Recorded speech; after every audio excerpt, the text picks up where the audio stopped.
आज तू जा मी उद्या जाईल.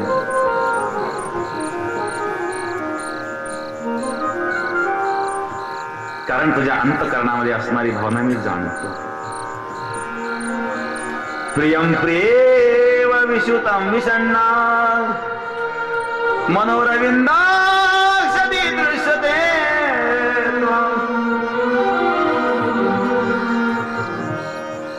कारण आपल्या दोघांचं कार्य एकच आहे.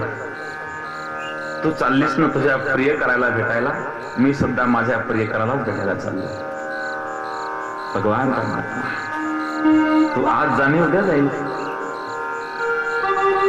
वस्त्रासवाने हात जोडलेले आहे. भगवंता समोर डोळे लावले ध्यान करतोय. हे प्रभो, ज्याप्रमाणे अजात पक्षी एखादं पंख न फुटलेला पक्षी जसा आपल्या मातेची आणि आठवण करीत आहे, एखादं वासरू गायीची आठवण करीत आहे, एखादी प्रेयसी आपल्या प्रियकराचं स्मरण करीत आहे, त्याप्रमाणे प्रभू मी तुझं चिंतन करतो. मला दर्शन दे. एका कवीनं वर्णन केलं आहे. दिल दिया तो येत बारची हदती. हे हृदय तुला देऊन टाकलं, अर्पण केलं. हद्द संपली. दर्शनाकरता व्याकुळ झालेला आहे का भक्त. दिल दिया तो येत बारची हदती. जान देवी ये तो तेरे प्यार की हदती. प्राण सोडला तुझ्या प्रेमाने, पण तू दर्शन दिलं नाहीस. मर गए और खुली रही आंखें. मरताना मृत्यू झाला पण डोळे उघडे ठेवले. न जाणे मृत्यू नंतर का होईना भेटेल. मर गए और खुली रही आंखें, ये तो तेरे इंतजार की हदती.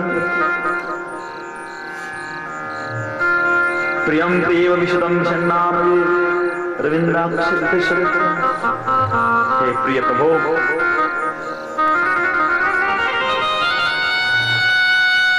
मला वारंवार संसाराच्या चक्रामध्ये पळावं लागलं तरी चालेल. ममत्तम श्लोक जनेश पंक संसार चक्रे भ्रमत स्वकर्मीभी.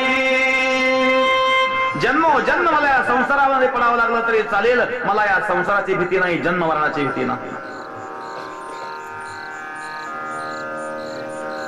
प्रभो, एवढीच माझ्यावर कृपा करा की सत्संग मला माझ्या जीवनात घडू दे. तुझं स्मरण मला माझ्या जीवनामध्ये घडू दे. वृत्रासुर जेव्हा भगवंताची स्तुती करतोय, इंद्राचं आसन डोळायला घाबरला इंद्र. इंद्राच्या हातामध्ये वज्र नावाचं शस्त्र गळायला लागलं. मी का राक्षसाला मारतोय का? हा जर राक्षस म्हणावं तर एवढी भगवंताची जो स्तुती करतो याला दानव म्हणतो.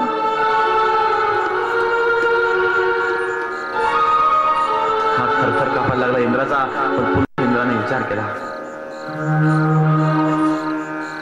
हा राक्षस आहे. आज जर याला सोडलं तर उद्या हा आपल्या घाताला कारण ठरणार आहे, म्हणून मारलंच. पुन्हा इंद्राने वज्र आणि उगारलेला आहेत. तेवढ्यामध्ये रुद्रासुराने सांगितलं, इंद्रा, अरे विजय तुझा होईल पण खरा विजय माझा आहे. कारण विजय जरी तुझा झाला तरी तू स्वर्गात जाशील आणि स्वर्गातून तुला परत यावं लागणार आहे. मी अशा धामाला जाणार आहे की तिथून पुन्हा येण्याची आवश्यकता. खरा विजय माझा आहे. अरे हा देह तर मरणारच आहे, हा कधीच मेलेला आहे. जर तू स्वर्गात जाशील, स्वर्गात गेल्यानंतर पुन्हा मग तया पुण्याची पावटी सरे सवे चंद्रपणाची उदे उतरे आणि परत येऊ लागली वाघारे होता. पुण्य संपल्यानंतर यावं लागेल. ते भुक्त्वा स्वर्गलोकं विशाल क्षिणे पुण्ये मर्त्य लोकं विशन्ति. एवं त्रैधर्म मनोप्रपन्ना गतागतं कामकामा लभन्ते. ते भुक्त्वा स्वर्गलोकं विशाल.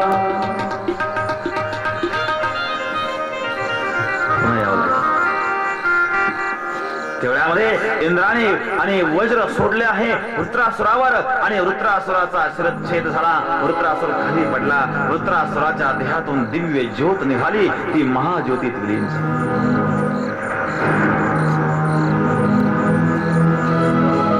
भगवंताने वृत्रासुराला पुष्टी भक्ती प्रदान केली. राजा परीक्षितने प्रश्न विचारला, महाराज वृत्रासुर जर एवढा भगवत भक्त होता मग तो राक्षस योनीत का गेला? सगळे सांगतात, राजा परीक्षित हा जो वृत्रासुर आहे ना, हा मागच्या जन्मामध्ये चित्रकेतू नावाचा राजा होता. एकदा या चित्रकेतूच्या घरी अंगिरा ऋषी आले. पुत्र संतान नव्हतं आणि म्हणून रडत बसला अंगिरा ऋषींकडे आणि अंगिरा ऋषींना दया आली. शेवटी अंगिरा ऋषींनी समजून सांगितलं, पुत्र नाही ते चांगलं आहे, ज्यांना पुत्र आहे ते सुखी नाहीत. परंतु ऐकलं नाही. अंगिरा ऋषींनी शेवटी प्रसाद दिला आणि अंगिरा ऋषींच्या आशीर्वादाने मुलगा झाला. या चित्रकेतूच्या पत्नीचं नाव आहे कृतद्युती. अनेक पत्नी आहेत, त्यापैकी मुख्य कृतद्युती आहे. या कृतद्युतीला पुत्र झाल्यानंतर सौती मत्सर सुरू झाला. सौती मत्सर मध्ये एका सौतीने आणि त्या पुत्राला विष घालून त्याला मारलं. तेव्हा चित्रकेतू आणि कृतद्युती रडायला लागले, पश्चाताप करायला लागले. नारद मुनी त्या ठिकाणी आले. नारदांनी उपदेश केला आणि उपदेश केल्यानंतर शेवटी त्यांना वैराग्य निर्माण आणि त्यांनी चित्रकेतू राजाने घराचा त्याग करून वैराग्य अंतःकरणाने साधना केली, भजन केलं, दिव्य देह धारण केला आणि गंधर्व योनी प्राप्त झाली चित्रकेतूला. एक दिवस हा चित्रकेतू कैलासामधून आणि विहार करीत असताना कैलास शिखरावर भगवान शिव आणि पार्वती एका ठिकाणी बसलेले आहेत. भगवान शिवाच्या मांडीवर बसलेले आहे पार्वती. हा प्रकार, हे दृश्य पाहिल्यानंतर कुभाव मनामध्ये निर्माण झाला. हसायला लागला, भगवान शिवासारखे आणि यांनी असं वागावं. आणि पार्वतीने शाप दिला, अरे मूर्खा आणि सत्पुरुषाच्या जीवनाच्या चरित्रावर आणि तू शिंतोडे उडवण्याचा प्रयत्न करतोस, तुझ्या दृष्टीमध्ये दोष आहे.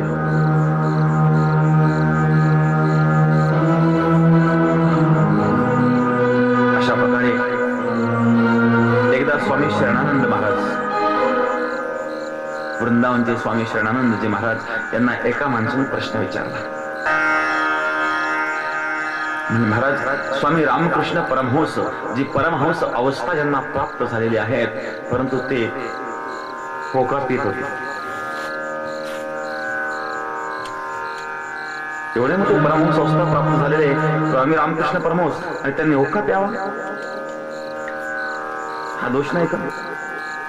स्वामी शरणानंदजी महाराजांनी त्याला फार सुंदर उत्तर दिलं. एखाद्या डोंगरावर, पर्वतावर एखादा खड्डा असेल ना, तो जमिनीपासून फार उंच असतो. जमिनीवरच्या माणसाने त्या खड्ड्याची बरोबर केली नाही, तो डोंगरावरचा खड्डा आहे. जरी तो पहाडावरचा खड्डा असला तरी तुझ्यापासून कितीतरी उंच आहे. म्हणून महात्म्याचे दोष पाहू नये.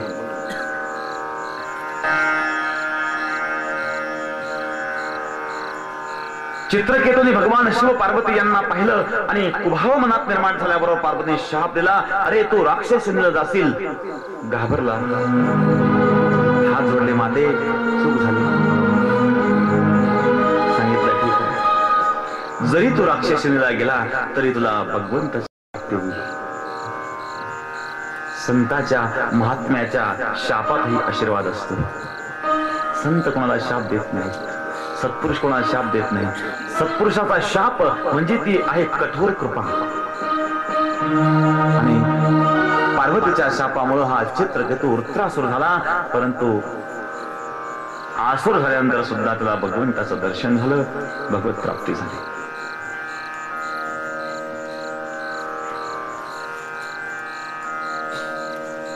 चित्रकेतू शापमुक्त झाला. त्यानंतर प्रसंग आहे,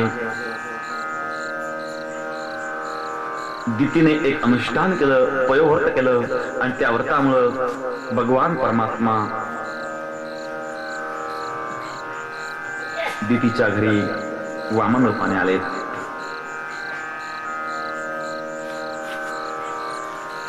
एक एक कथा आहे सुंदर अशा प्रकारे परंतु विस्तार करता येत नाही आपल्याला वेळेच्या अभावामुळं. सप्तम स्कंदामध्ये आणि एक प्रसंग आहे, हिरण्यकश्यपू ज्यांच्या घरी जन्माला आले भक्त प्रल्हाद चरित्र अलौकिक आहे. जेव्हा कुठं परिसरात प्रसंग येईल त्यावेळेला आपण त्याचा विस्तार करू.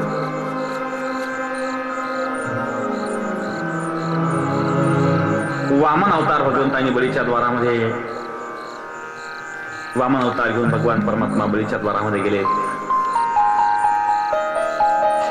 आणि बळीचं सर्वस्व अर्पण केलं. सर्वस्व अर्पण करून घेतलं. सर्वस्व 2 पावलामध्ये सर्व आणि 3ऱ्या पावलामध्ये स्व म्हणजे स्वतःला. आणि भगवंतांनी बळीला अर्पण करून घेतलं आणि त्या बळीच्या द्वारामध्ये द्वारपाळ झाले.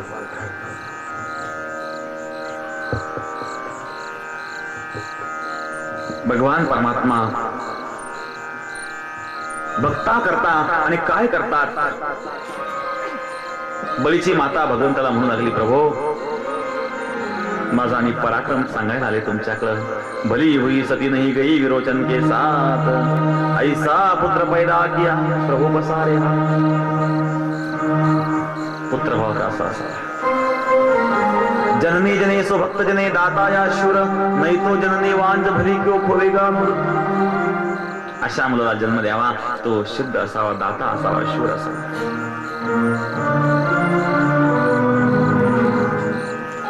त्यानंतर प्रसंग आहे भगवंताचे अनेक प्रकारे आणि कोणकोणत्या मन्वंतरामध्ये कोणकोणते अवतार झाले त्याचं वर्णन आहे.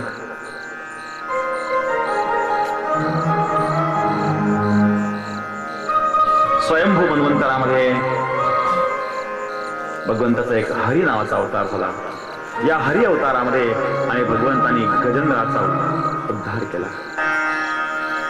गजेंद्र तो हस्ती सहस्र वर्षे जळा माझे न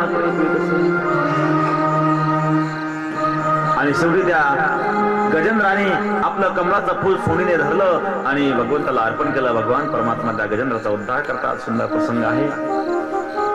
पण आपण या ठिकाणी कथेला स्पर्श करून पुढे जाऊया. त्यानंतर अष्टम स्कंदामध्ये 14 प्रकारच्या मन्वंतराच्या कथा आहेत.